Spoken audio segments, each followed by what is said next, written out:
Okay, students, now next what we are going to do today is like type of companies. हमने अपनी पिछली video में ये देख लिया है कंपनी क्या होती है, पार्टनरशिप से कंपनी कैसे डिफरेंट है और कंपनी में कैसी तरह की लाइबिलिटीज़ होती है। नाउ हम ये देखेंगे कि कंपनी कितने तरह की हो सकती है। सो कंपनी जो है वो बेसिकली 3 टाइप्स की होती हैं। एक होती है private company, then there is public company and then one person company. So सबसे पहले देखते हैं प्राइवेट कंपनी क्या होती है।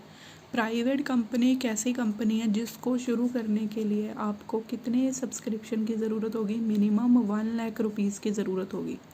प्राइवेट कंपनी वो कंपनी है जिसमें मिनिमम कितने पैसे चाहिए, 1 लाख रुपीज़ चाहिए और हायर कितने हो सकते हैं, जितना भी आपने सोचा हो। हायर की कोई लिमिट नहीं है, लेकिन एक प्राइवेट कंपनी शुरू करने के लिए मिनिमम पैसे कितने होने चाहिए, 1 लाख। और यहाँ पर जो कंपनी है, अगर मान लो मैंने एक प्राइवेट कंपनी में मेंबर हूँ तो मैं अपने शेयर किसी और को ट्रांसफ़र नहीं कर सकता। यानी कि एक प्राइवेट कंपनी क्या हुई जहाँ पे मिनिमम 1 लाख रुपीज़ की रिक्वायरमेंट है उस कंपनी को शुरू करने के लिए, और जो भी उस कंपनी के मेंबर्स हैं वो अपने शेयर्स को ट्रांसफ़र नहीं कर सकते। This company restrict the right to transfer its share. हम अपने शेयर्स को ट्रांसफ़र नहीं कर सकते एक बार हम इस कंपनी में मेंबर बन गए। और यहाँ पे मैक्सिमम मेंबर होंगे 200, ठीक है। और तीसरी चीज़, ना तो हम पब्लिक से कोई भी इस कंपनी के शेयर खरीदने के लिए कह सकते हैं। सो प्राइवेट कंपनी क्या होगी जहाँ पे ये 3-4 बातें ध्यान में रखनी है। सबसे पहली है कि वहाँ पे मिनिमम कितने सब्सक्रिप्शन, मतलब कितने पैसे लगाने होंगे प्राइवेट कंपनी को ओपन करने के लिए, वो होंगे 1 लाख रुपीज़। यहाँ पर अगर कोई मेंबर बनता है तो उसके पास कोई राइट नहीं है कि वो अपने शेयर्स को क्या कर सके, ट्रांसफ़र कर सके। और यहाँ पे मैक्सिमम मेंबर्स कितने हो जाएंगे, 200। कोई भी पर्सन अगर प्राइवेट कंपनी का मेंबर है तो वो पब्लिक से नहीं कह सकता कि आप हमारी कंपनी में पैसे लगाओ। मतलब देखो इसका मीनिंग ये क्या है, prohibits any invitation to the public to subscribe for any securities of the company. इसका मीनिंग ये होता है कि मान लो हम प्राइवेट कंपनी के मेंबर्स हैं, हम 200 लोग एक दूसरे को जानते थे, हमने मिल के पैसा लगा दिया, वो तो ठीक है। लेकिन आप किसी भी ऐसे पर्सन को नहीं कह सकते जिनको आप जानते नहीं हो कि हमारी कंपनी में पैसे लगाओ। आप कोई वहाँ पे आर्टिकल नहीं छपा सकते, कोई प्रोस्पेक्टस नहीं इशू कर सकते कि हमने कंपनी खोली हुई है, हमारी कंपनी में पैसे लगा दो। नो। तो प्राइवेट कंपनी की सबसे बड़ी ये प्रॉब्लम होती है कि यहाँ पर हम किसी भी पब्लिक से, जनता से पैसे नहीं ले सकते अपनी कंपनी में पैसे लगवाने के लिए। तो यहाँ पर जितने भी आपके नॉन पर्सन हो गए आप उनसे ज़रूर अपनी कंपनी में पैसे लगवा सकते हो, बट आप कोई आर्टिकल नहीं छाप सकते कि बाकी लोग भी आपकी कंपनी में पैसे लगाएंगे। सो ये हो जाएंगे हमारे प्राइवेट कंपनी के मिनिमम। प्राइवेट कंपनी शुरू करने के लिए कितने पैसे चाहिए, 1 लाख रुपीज़। यहाँ पर कोई राइट नहीं है, आप अपने शेयर ट्रांसफ़र नहीं कर सकते। मैक्सिमम नंबर ऑफ़ मेंबर्स 200 है। किसी को भी कह नहीं सकते कि आओ हमारी कंपनी में, पब्लिक के पास नहीं जा सकते हमारी कंपनी में शेयर लगाने के लिए। नेक्स्ट है हमारे पास पब्लिक कंपनी। पब्लिक कंपनी एक ऐसी कंपनी है जो प्राइवेट नहीं होगी, मतलब उसमें ये सारी चीज़ें नहीं होंगी। ये सारे जो हमने ऊपर क्लॉज पढ़े हैं ये सारे पब्लिक कंपनी में एप्लीकेबल नहीं होंगे। यहाँ पर मिनिमम पेड अप कैपिटल जो होगी वो 5 लाख रुपीज़ होगी। यहाँ पर कितनी कैपिटल थी, यहाँ पर कैपिटल थी 1 लाख रुपीज़, ये देख सकते हैं आप 1 लाख रुपीज़। यहाँ पर कितनी मिनिमम पेड अप कैपिटल होती है, यहाँ पे मिनिमम पेड अप कैपिटल होती है 5 लाख रुपीज़ भी, और हायर जितनी भी आप चाहो उतनी हो सकती है, ठीक है। तो यहाँ पे पब्लिक कंपनी के प्राइवेट कंपनी में कोई रूल नहीं लगते। यहाँ पर आपको राइट मिल जाएगा, आप अपने शेयर्स को ट्रांसफ़र कर सकते हो। यहाँ पर आपके मैक्सिमम मेंबर्स जितने मर्जी हो सकते हैं, कोई यहाँ पे कंपलसरी नहीं होती। यहाँ पर आप पब्लिक से भी पैसा ले सकते हो, पब्लिक में पब्लिक कंपनी है सो पब्लिक से भी पैसा ले सकते हैं। सो ये 3 रूल जो हमने ऊपर पढ़े थे वो यहाँ पर नहीं लगते हैं। यहाँ पे बस एक होता है कि यहाँ पे मिनिमम कितने पैसे चाहिए होते हैं। अगर आपने पब्लिक कंपनी खोलनी है तो मिनिमम पैसे हैं वो है 5 लाख रुपीज़। अब जो पब्लिक कंपनी होती है वो भी आगे 2 तरह की है, वो है company limited by guarantee and company limited by shares. जो कंपनी लिमिटेड बाय गारंटी होगी वहाँ पर मेमोरेंडम में, यानी एक डॉक्यूमेंट होता है मेमोरेंडम, उसमें ये लिख दिया जाता है कि हर पर्सन ने कितने अमाउंट के लिए लाइबल है। से मैं कह दूंगा कि मैं 5 लाख रुपीज़, अगर मैंने वहाँ पे लिख दिया उस डॉक्यूमेंट में कि 5 लाख रुपीज़ के लिए मैं लाइबल हूँ। दूसरा जो मेंबर है उसने 6 लाख रुपीज़ लिख दिया, फिर किसी ने 7 लाख रुपीज़ लिख दिया। सो हम सिर्फ उसी अमाउंट के लिए जितने की हमने गारंटी ली है उसी के लिए हम लाइबल होंगे। और कंपनी लिमिटेड बाय शेयर्स का क्या मतलब है, जितने हमने उस कंपनी में शेयर लगाए, जितने हम उस कंपनी में पैसा लगाया, हम उसके लिए लायबल है यहाँ पे। और इसमें क्या फ़र्क है ये ध्यान से देखना है। कंपनी लिमिटेड बाय गारंटी, इसका मीनिंग क्या होता है? कंपनी लिमिटेड बाय गारंटी का मतलब है कि जो लाइबिलिटी है मेंबर्स की वो वहाँ तक है जितनी उन्होंने अपने एक डॉक्यूमेंट होता है मेमोरेंडम उसमें लिख दिया। लाइक मैंने लिख दिया 1 लाख, तो मैं 1 लाख के लिए, अगर दूसरे मेंबर ने 2 लाख लिख दिया तो उसके लिए।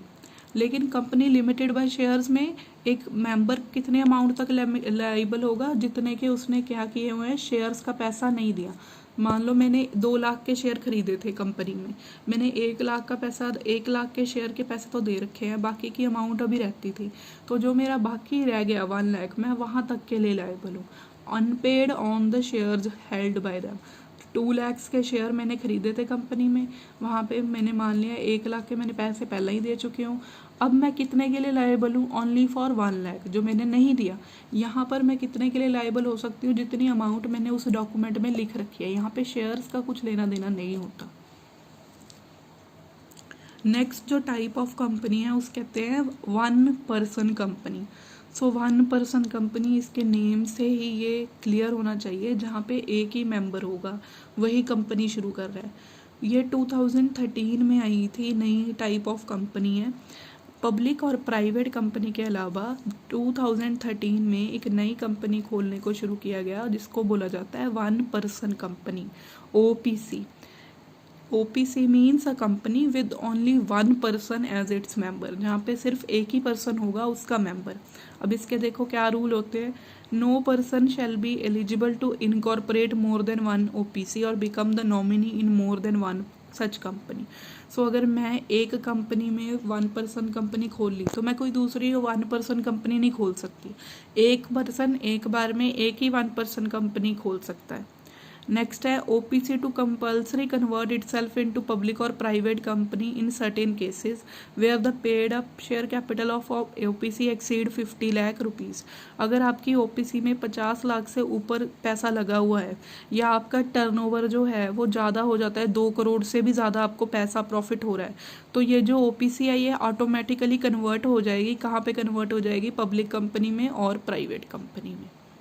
सो ये थे हमारी कुछ कंपनीज, टाइप ऑफ कंपनीज देख ली हमने। पहली है प्राइवेट कंपनी, फिर पब्लिक कंपनी, और फिर थी हमारी 1 पर्सन कंपनी। अब हम देखेंगे कि क्या प्रिविलेज होती है एक प्राइवेट कंपनी को और पब्लिक कंपनी को, क्या डिफरेंस क्या हो सकता है यहाँ पे। सो देखो, प्राइवेट कंपनी में सिर्फ 2 ही मेंबर की रिक्वायरमेंट है, मिनिमम 2 मेंबर चाहिए, आप प्राइवेट कंपनी खोल सकते हो। लेकिन पब्लिक कंपनी में मिनिमम कितने मेंबर चाहिए होते हैं? 7। तो ये ध्यान में रखना है, number of members in case of private company 2 member minimum चाहिए आपको। पब्लिक कंपनी में कितने मिनिमम मेंबर्स चाहिए? 7।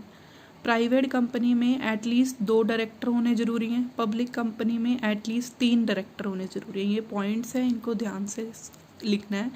प्राइवेट कंपनी में 2 डायरेक्टर जब तक नहीं होंगे आप काम नहीं कर सकते। पब्लिक कंपनी में मिनिमम 3 डायरेक्टर होना चाहिए।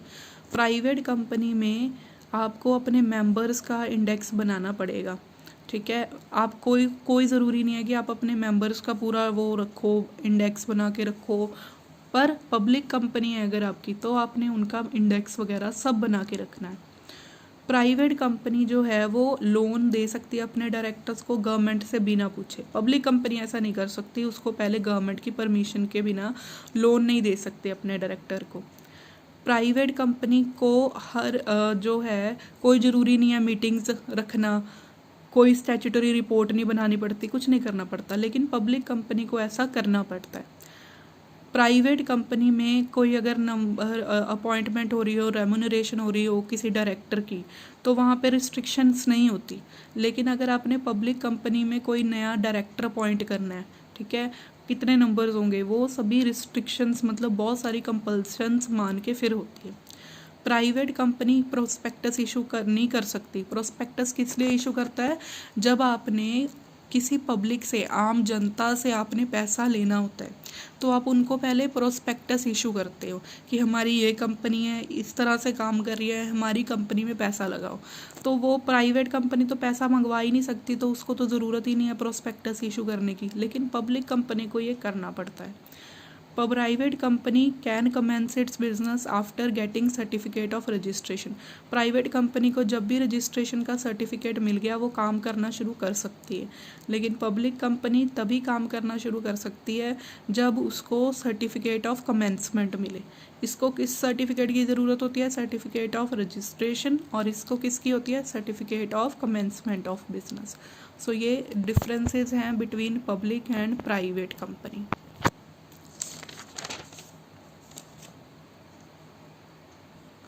Okay, so now next thing जो हम आज करने वाले हैं वो ये है कि formation of joint stock company. अगर किसी ने कंपनी बनानी हो तो वो कैसे बना सकता है? मान लो अगर आपने न्यू कंपनी स्टार्ट करनी है, चाहे आपने प्राइवेट स्टार्ट करनी है, चाहे पब्लिक करनी है, चाहे आपने 1 पर्सन कंपनी स्टार्ट करनी है, तो उसके लिए आपको कौन सी स्टेजेस जो हैं उसमें होंगी? सो कोई भी अगर कंपनी बनती है तो उसमें 4 ऐसी स्टेजेस जाती हैं। सबसे पहली है प्रमोशन, फिर इनकॉर्पोरेशन, फिर कैपिटल सब्सक्रिप्शन, फिर कमेंसमेंट ऑफ बिजनेस होता है। सबसे पहले देखते हैं प्रमोशन क्या होता है। प्रमोशन जो है वो पहली स्टेज है किसी भी कंपनी को फॉर्म होने के लिए। यहाँ पर आपको किसी तरह का आइडिया आएगा, कोई एंटरप्रेन्योर है उसको आइडिया आएगा कि ये नया बिजनेस शुरू कर सकता है। Promotion involves the discovery of business idea. आपको एक बिजनेस आइडिया आएगा कि ये बिजनेस हम शुरू कर सकते हैं, फिर आप उसकी इन्वेस्टिगेशन करोगे, सारे जो आपको रिसोर्सेज की ज़रूरत होगी वो आप सारे इकट्ठा करोगे। सो इस स्टेज में होता क्या है? प्रमोशन की स्टेज में क्या होता है? जो पहले पर्सन है जिसने बिज़नेस शुरू करना है उसको डिस्कवरी होगी बिज़नेस आइडिया की, वो उस आइडिया की इन्वेस्टिगेशन करेगा, देखेगा कि मैं सारे रिसोर्सेज इकट्ठे कर सकता हूँ, असेंबलिंग करेगा, फिर सारा बिजनेस जो है वो सेटअप करने की कोशिश करेगा। The person who performs all this activity during promotion stage is known as promoter.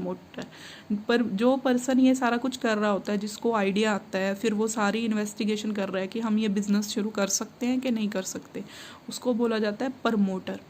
Promoter को सबसे पहले आइडिया आएगा, ठीक है। प्रमोटर के पास क्या क्या काम होंगे इस स्टेज में? सबसे पहला है आइडेंटिफिकेशन ऑफ बिजनेस अपॉर्चुनिटी। सबसे पहला ही ये होगा कि आपको किसी न किसी तरह का कोई बिजनेस सेटअप करने का आइडिया आएगा। आप देखोगे मार्केट में कौन सा बिजनेस आज का है जो बेटर चल सकता है, फिर आप उसके लिए कोई कंपनी खोलने की सोचोगे। सो सबसे पहले प्रमोटर को आता है आइडेंटिफिकेशन ऑफ बिजनेस अपॉर्चुनिटी। वो देखेगा कि क्या बिजनेस अपॉर्चुनिटी है जो मैं कर सकता हूँ। नेक्स्ट है हमारे पास फिजिबिलिटी स्टडी। फिजिबिलिटी का मतलब है सूटेबिलिटी। आपको आइडिया तो आ गया, आप अब ये देखोगे कि जो मैंने आइडिया डिस्कवर किया, after analysing all the concepts relating to the ideas discovered, promoter जो है वो इन्वेस्टिगेशन करने लगेगा कि जो मेरा आइडिया है वो फीजिबल है, सूटेबल है, क्या मैं उसको पूरा कर सकता हूँ, वो प्रैक्टिकली पॉसिबल है या नहीं। यहाँ पर तो आपने सोच लिया कि ठीक है एक बिज़नेस शुरू करना है, यहाँ पर उसके रिलेटेड आप सारी स्टडी करोगे कि क्या ये चीज़ पॉसिबल भी है, इसको बोला जाएगा फीजिबिलिटी स्टडी, ठीक है। अब देखो, he does all the detailed investigation regarding cost कितनी लगेगी, प्रॉफिटेबिलिटी कितनी हो सकती है बिजनेस में, प्रोडक्शन प्रोसेस कितना होगा, डिमांड होगी प्रोडक्ट की जो बनाना है, ये सारा कुछ वो पर्सन सोच रहा होगा। और आगे क्या होगा फिर इसके बाद? वाइल डूइंग दिस प्रमोटर जो है किसकी हेल्प ले सकता है? वो एक्सपर्ट्स की हेल्प ले सकता है, लाइक सीएस की, कि मैं ये बिज़नेस शुरू करने वाला हूँ, मुझे बताओ इसकी क्या ये क्या पॉसिबल है इसको शुरू करना, और इसमें कितना क्या क्या चीज़ें जो रिक्वायरमेंट है वो लगेगी। फिजिबिलिटी अगर वो स्टडी कर रहा है तो वो क्या क्या करेगा? सबसे पहले टेक्निकल स्टडी करेगा। टेक्निकल मतलब मान लो किसी चीज़ को आपने बनाना शुरू किया, आप सोच रहे हो कि मैं एक चीज़ पर्टिकुलर चीज़ बनाऊँगा, उसके लिए रॉ मटेरियल हैं, उसके लिए जो टेक्नोलॉजी चाहिए वो है, उसको बोला जाता है टेक्निकल स्टडी। मतलब कि आपको आइडिया वैसे तो अच्छा लग रहा था, पर अगर वो टेक्निकली पॉसिबल ही ना हो बनाना, तो ये हम बोलेंगे पहले आप जो चीज़ फाइंड कर रहे हो, कोई प्रमोटर है वो पहले क्या करेगा, टेक्निकल स्टडी करेगा। वो देखेगा अगर रॉ मटेरियल मिल जाएंगे, सारे इनपुट्स मिल जाएंगे, टेक्नोलॉजी सही है, प्रोजेक्ट वही टेक्निकल अगर अनफीजिबल आएगा क्योंकि आपके पास टेक्नोलॉजी नहीं है उस चीज़ को बनाने के लिए, तो फिर आपको तो कोई फ़ायदा नहीं होगा, या फिर आप उसको इम्पोर्ट कर सकते हो। ये चीज़ें सबसे पहले देखी जाती हैं। नेक्स्ट है फाइनेंशियल फीजिबिलिटी। इसका मतलब क्या होता है, इसका मतलब है कि आपको जितना फंड चाहिए उस चीज़ को बनाने के लिए, ठीक है। अब कोई बिजनेस शुरू करना है, उसके लिए फ़ंड भी की रिक्वायरमेंट भी तो होती है। प्रमोटर इस स्टेज में ये सोचेगा कि कितना फ़ंड चाहिए और मेरे पास कितना फ़ंड है, मैं उस फंड को पूरा कर सकता हूँ। नेक्स्ट है हमारे पास economic feasibility. Sometimes a project is abandoned just because it might not be very profitable. Generally businessman prefer to carry on the ideas which are profitable. अब देखो आपने ये सोच लिया कि ठीक है ये प्रोजेक्ट हम लगा सकते हैं, टेक्निकल है, मतलब इसके रिलेटेड सारी टेक्नोलॉजी मिल जाएगी, रॉ मटेरियल वगैरह सब मिल जाएगा, सब हो जाएगा, आपको फ़ंड भी मिल गया, बिज़नेस स्टार्ट कर लो। लेकिन आपको पता लगे कि ये प्रोजेक्ट जो है ज़्यादा आगे जाकर ये प्रोजेक्ट प्रॉफिटेबल नहीं होने वाला, तो उसको बोला जाता है इकोनॉमिक फिजिबिलिटी। ये फाइंड आउट करना कि वो प्रोजेक्ट जो है वो फिजिबल हो, यानी प्रॉफिटेबल होगा आगे जाके, इसको बोला जाता है इकोनॉमिक फिजिबिलिटी। नेक्स्ट है नेम अप्रूवल। कोई कंपनीज देखो, अब उसने क्या किया, प्रमोटर ने सबसे पहले उसको आइडिया आया, नेक्स्ट स्टेज क्या थी, उसने सारी फिजिबिलिटी स्टडी की, क्या चलो ये आइडिया पॉसिबल भी है या नहीं है, प्रमोशन की स्टेज में। नेक्स्ट जो करेगा थर्ड चीज़ होगी वो होगी नेम अप्रूवल। अगर आपको अपनी कंपनी का नाम रखना है तो वो ऐसा नाम होना चाहिए जो किसी दूसरी कंपनी से मैच ना करता हो। इसीलिए हर कंपनी को कोई भी नाम रखने से पहले रजिस्ट्रार से परमिशन उसकी ग्रांट करवानी पड़ती है, तब आप कोई नेम रख सकते हो कंपनी का। वो वही नेम होना चाहिए जो किसी और कंपनी के नेम से मैच ना करता हो, ठीक है। 5 to 6 नेम्स आपको देने पड़ते हैं, उसमें से एक नेम आपका जो है अप्रूव होता है, वो नेम जो किसी और कंपनी ने ना रखा हो। नेक्स्ट होगा fixing up signatories to the memorandum of association. So memorandum of association एक डॉक्यूमेंट होता है जो किसी भी कंपनी को फॉर्म करने से पहले बनाया जाता है। उसमें हम अपने बिजनेस के बारे में सारी इन्फॉर्मेशन लिखते हैं कि ये बिजनेस है, इसका ये ऑब्जेक्ट है, इतनी लाइबिलिटी है, सब कुछ लिख देते हैं। उस मेमोरेंडम ऑफ एसोसिएशन पर कई लोगों के साइन होने होते हैं। प्रमोटर्स जो है वो है इस स्टेज पे ये डिसाइड करता है कि उस मेमोरेंडम ऑफ एसोसिएशन पर साइन कौन करेगा, कौन कौन साइन करेगा, कौन कौन डायरेक्टर बनेगा कंपनी का। उसके बाद प्रोफेशनल्स को हायर करना। प्रमोटर जो है, अब कोई भी कंपनी शुरू करनी है उसके लिए आपको पहले बहुत सारी मतलब फॉर्मेलिटीज़ पूरी करनी पड़ेंगी, वो आप तो खुद कर नहीं सकते। तो यहाँ पर वो प्रमोटर जो है वो प्रोफेशनल्स को हायर कर रहा है, ब्रोकर्स को हायर कर रहा है, अंडरराइटर्स को हायर कर रहा है। ये सारे वो पर्सन्स हैं जो आपको कंपनी को फॉर्म करने में हेल्प करते हैं। नेक्स्ट है प्रिपरेशन ऑफ नेसेसरी डॉक्यूमेंट्स। ये सारा कुछ कर लिया, अब आप क्या करोगे, नेक्स्ट स्टेप क्या होगा, आपने कई सारे डॉक्यूमेंट्स बनाने होते हैं जब भी कंपनी फॉर्म होती है, like memorandum of association, article of association, prospectus. ये सारे डॉक्यूमेंट्स प्रमोटर जो है इसके बाद बनाएगा। तो पहली वाली स्टेज जो हमारी पड़ी थी, हमारी जो फर्स्ट, अगर आपने कंपनी बनानी है सबसे पहली स्टेज है प्रमोशन। प्रमोशन में क्या क्या किया, पहले बिजनेस देखा क्या कर सकते हो, फिर वो फिजिबल है कि नहीं उसकी स्टडी की। नेक्स्ट हमने क्या किया, यहाँ पे नेम की अप्रूवल ली है। किससे नेम की अप्रूवल लेनी होती है, रजिस्ट्रार ऑफ कंपनी से। फिर कौन कौन साइन करेगा ये सोचा। फिर जितने प्रोफेशनल्स हैं, क्योंकि आप सारा काम खुद नहीं कर सकते, उनको हायर किया। नेक्स्ट क्या किया, फिर सारे डॉक्यूमेंट्स बनाने की तैयारी की। जो नेक्स्ट स्टेज है हमारी वो है इनकॉर्पोरेशन स्टेज। अब प्रमोशन स्टेज खत्म होगी, जो नेक्स्ट स्टेज होगी वो होगी इनकॉर्पोरेशन स्टेज। इस स्टेज में क्या किया जाता है, इस स्टेज में आपने जो ये सारे डॉक्यूमेंट्स बना लिए थे, आपने सारे डॉक्यूमेंट्स बनाए थे, like memorandum of association, article of association, ये सारे आपने बना लिए थे। अब इन सभी डॉक्यूमेंट्स को आपको रजिस्ट्रार ऑफ कंपनीज में सबमिट करा के आना होता है। ये सारे डॉक्यूमेंट्स क्या होता है ये हम आगे पढ़ेंगे, लेकिन इन सभी डॉक्यूमेंट्स को कहाँ पे रजिस्टर करवाना होता है, सबमिट कहाँ पे करवाना होता है, रजिस्ट्रार ऑफ कंपनीज। यहाँ पर ये डॉक्यूमेंट्स प्रिपेयर हुए थे, इनकॉर्पोरेशन ऑफ स्टेज में यहाँ पर ये डॉक्यूमेंट्स रजिस्ट्रार ऑफ कंपनीज के पास चले जाएंगे ताकि वो इनको अप्रूव कर दे। ठीक है,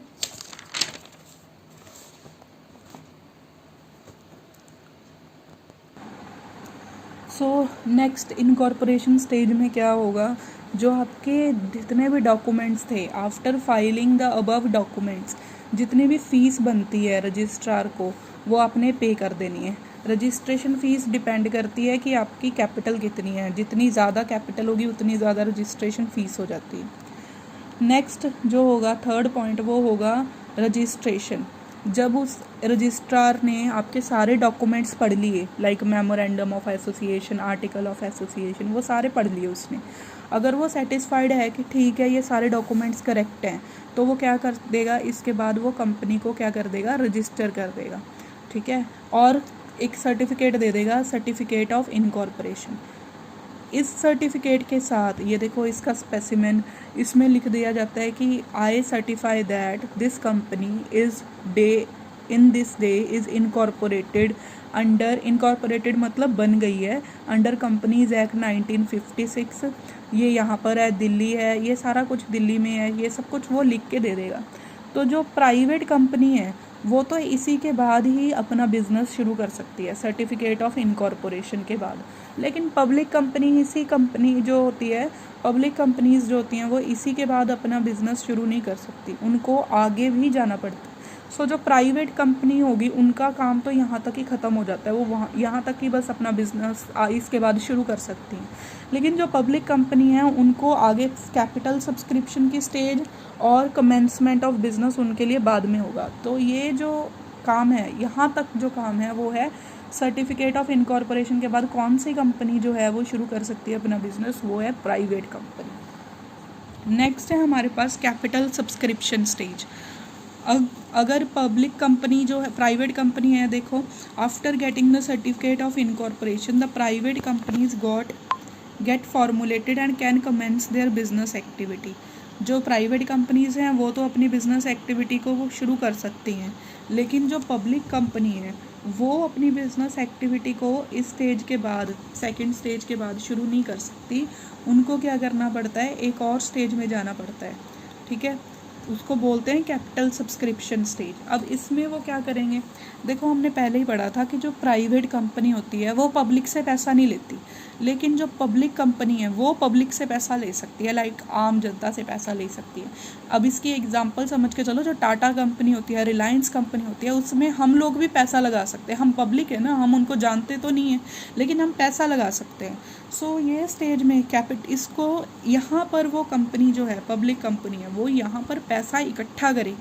ठीक है, सो ये कौन सी कंपनी की स्टेज है, ये पब्लिक कंपनी की स्टेज है। प्राइवेट कंपनी का काम ऊपर तक ख़त्म हो गया, यहाँ पर आएगा पब्लिक कंपनी का पैसा। अब उन्होंने क्या करना है, सबसे पहले सेबी की अप्रूवल लेनी है। सेबी का मतलब एक ये अथॉरिटी है, एक security exchange board of India, एक गवर्नमेंट की जो है बनाई हुई बॉडी है जो कंट्रोल करती है कि इंडिया में कौन पैसा मंगवा रहा है लोगों से, कौन सी कंपनीज जो हैं वो पैसे मंगवा रही हैं, वो सही तरीके से पैसा मंगवा रही हैं, कोई फ्रॉड तो नहीं कर रही लोगों के साथ। सो अगर आपने पैसे मंगवाने हैं या आप चाहते हो कि लोग आपकी कंपनी में पैसा लगाएं, तो सबसे पहले public companies must submit all the relevant information to the SEBI. सबसे पहले उनको सेबी को सबमिट करवाना पड़ता है।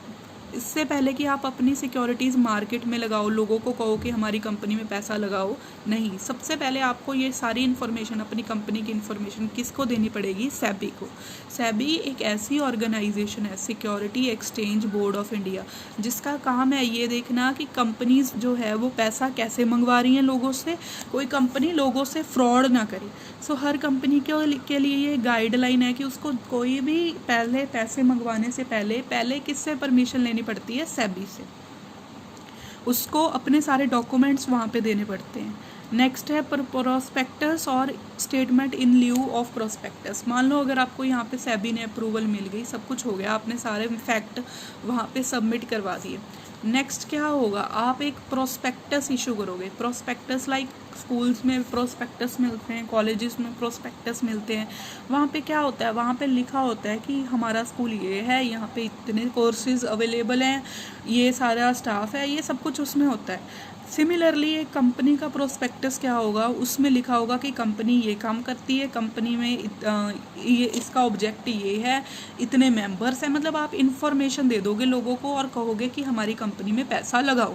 सो इसके बाद आपको सेबी की अप्रूवल मिल गई तो पब्लिक कंपनी क्या करेगी, एक प्रोस्पेक्टस इशू करेगी और इनवाइट करेगी लोगों को कि हमारी कंपनी में क्या करो, पैसा लगाओ। बार बार बता रही हूँ, ये काम सिर्फ पब्लिक कंपनी करेगी, प्राइवेट कंपनी को इस चीज़ के लिए नहीं कर सकते वो।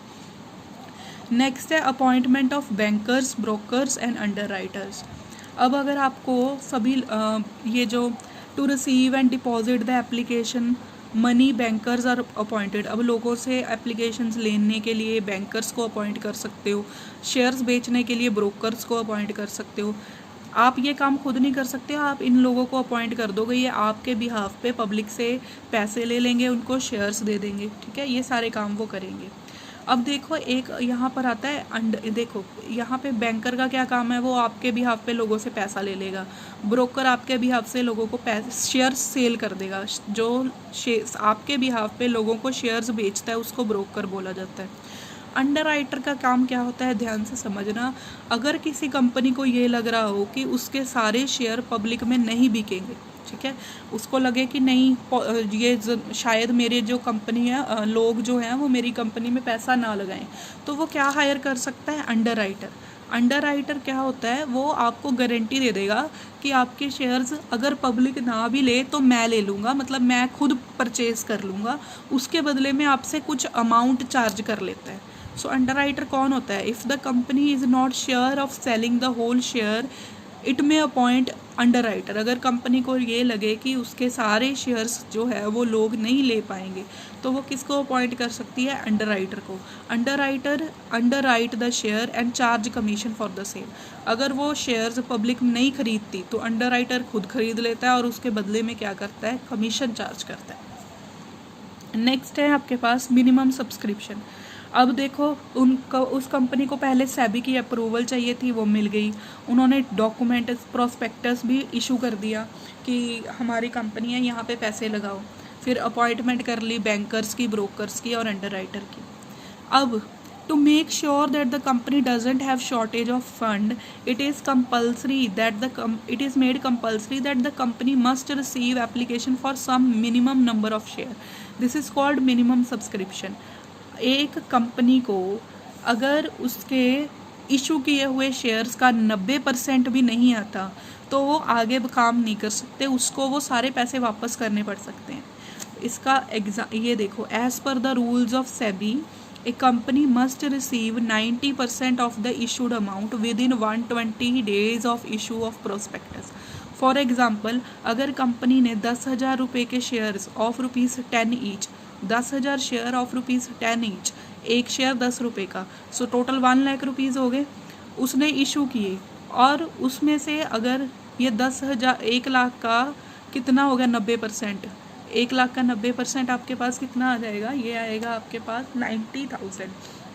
सो 90,000 अगर उसके पास नहीं आता तो उसको with in 120 days of issue of prospectus, तो उसको जो आया हुआ है अमाउंट, लाइक से उसके पास 80 आया या उसके पास 70,000 रुपीज़ आ गए, तो वो भी उसको वापस करने पड़ सकते हैं। तो यहाँ पे मिनिमम सब्सक्रिप्शन की रिक्वायरमेंट ज़रूरी होती है, हर कंपनी के लिए ज़रूरी है कि अगर उसके पास 90% उसका शेयर्स का पैसा नहीं आ रहा with in 120 days of issue of prospectus, उसको बाकी पैसे भी वापस करने पड़ते हैं। इसको बोला जाता है मिनिमम सब्सक्रिप्शन। नेक्स्ट है एप्लीकेशन टू स्टॉक एक्सचेंज। अगर आपके पास ये 90% पैसे आ गए हैं तो आपको क्या करना पड़ता है, नेक्स्ट आप क्या कर सकते हो, आपको स्टॉक एक्सचेंज में खुद को रजिस्टर करवाना पड़ेगा। स्टॉक एक्सचेंज एक ऐसी ऑर्गेनाइजेशन है जहाँ पर आपके शेयर्स बिकते हैं, मतलब जहाँ पर ये सेल एंड परचेज होती है शेयर्स की। तो आपके पास मिनिमम सब्सक्रिप्शन आ गई, सब कुछ आ गया। इसके बाद आपको क्या करना पड़ेगा, एप्लीकेशन देनी पड़ेगी स्टॉक एक्सचेंज में कि मैंने अब अपने शेयर्स को बेचना है, मेरे पास 90% सब्सक्रिप्शन आ चुकी है। आगे ख़रीदने के लिए स्टॉक एक्सचेंज में आपको क्या करनी पड़ेगी, एप्लीकेशन देनी पड़ेगी। A firm must get itself listed in a stock exchange before selling its securities to the general public. यहाँ पर सिक्योरिटीज़ देने से पहले ही आपको एप्लीकेशन देनी पड़ेगी स्टॉक एक्सचेंज में। कंपनी में apply in any of the stock exchange, किसी भी स्टॉक एक्सचेंज में कर सकते हो, मतलब बहुत सारे स्टॉक एक्सचेंज होते हैं, प्लेस टू प्लेस डिफरेंट है। तो आपको पब्लिक को बेचने से पहले खुद को कहाँ पे रजिस्टर करवाना पड़ेगा, स्टॉक एक्सचेंज में। स्टॉक एक्सचेंज एक ऐसी जगह है जहाँ पर आपके शेयर्स जो हैं वो easily sell out cell purchase होते हैं। फिर इसके बाद होगा अलॉटमेंट ऑफ शेयर। अगर देखो सारा कुछ हो गया, सेबी ने अप्रूवल दे दी, आपने सब कुछ कर दिया, नेक्स्ट जो काम होगा आपके पास अलॉटमेंट ऑफ शेयर्स हो जाएगी। इसके बाद आपके पास शेयर्स जो होंगे लोगों को दे दोगे, उनके उस शेयर्स के बदले लोगों से पैसा ले लोगे।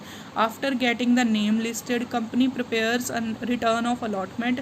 Return of allotment is a statement giving details about the name address of the share holder. यहाँ पर आप सभी शेयर होल्डर्स के नेम वगैरह सब कुछ लिखोगे। उसका उनको जड़ा उनके जो है सभी शेयर्स कितने दिए, कितना पैसा उन्होंने लगाया, ये सब कुछ आपने लिख देना।